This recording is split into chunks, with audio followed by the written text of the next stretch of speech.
আসসালামু আলাইকুম গাইস, কেমন আছেন? আজকে আপনাদের সাথে আমি যে বিষয়ে কথা বলবো সেটা হচ্ছে আপনাদের এনআইডি কার্ড দিয়ে কয়টা সিম রেজিস্ট্রেশন করা সেই বিষয় নিয়ে।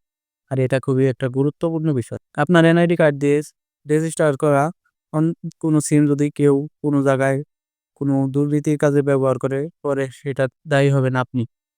যে সিম ব্যবহার করছে তাকে কেউ ধরবে না। তাই এই বিষয়ে আজকে একটু কথা বলব। এখন আমার সাথে ঘটে যাওয়া ছোট্ট একটা গল্প শেয়ার করি আপনাদের সাথে। আমি মাইবিএল অ্যাপের ভিতরে এমবি কেনার জন্য একটু ঘোরাঘুরি করতেছিলাম। এই সময় আমি দেখতে পাই একটা অপশন যেটা দিয়ে আমার নামে কয়টা সিম রেজিস্টার করা সেটা চেক করা যাবে।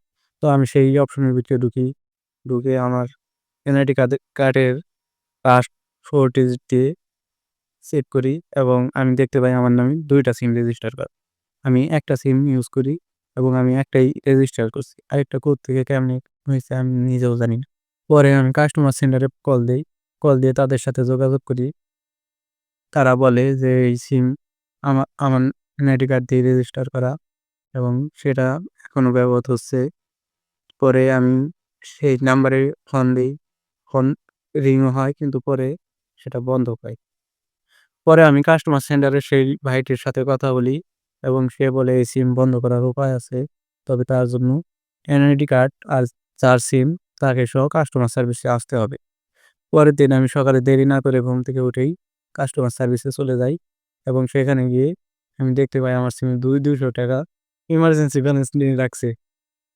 চিন্তা করেন ভাই, আরেকজনের সিম ইউজ করে আবার ২০০ টাকা ইমার্জেন্সি ব্যালেন্স নিয়ে রাখছে। এটা মানা যায়? পরে আমি বললাম যে এই সিম বন্ধ করে দিন। পরে সেই লোকটি বলে যদি চিরতরে বন্ধ করতে চান তাহলে এই ইমার্জেন্সি ব্যালেন্সের লোনটা শোধ করতে হবে। পরে আমি নিজের পকেট থেকে ২০০ টাকা দিয়ে সিমটা বন্ধ করে দিই। আর সে বলছিল এই সিমটা এখনো রানিং চলতেছে। এই সিম দিয়ে কোনো জায়গায় যদি কোনো কিছু দুর্নীতিমূলক কাজ করে থাকে তাহলে তার জন্য আমি দায়ী থাকতাম। আশা করি এখন আর আমি ঐরকম ঝামেলার ভিতরে নেই। আমি এখন একটু নিরাপদ আছি। আর এরকমটা শুধু যে আমার সাথে হয়েছে তা না। এরকম আপনার সাথেও হতে পারে এবং আপনার আশেপাশের সকলের সাথেই হতে পারে এবং অনেকের সাথে হয়েও হয়েও আছে কিন্তু নিজেই জানে না। তার জন্য এই ভিডিওটা বেশি, বেশি শেয়ার করে দিবেন এবং সবাইকে দেখার সুযোগ করে দিবেন। সবাইকে সচেতন রাখুন, সতর্ক রাখুন। ধন্যবাদ।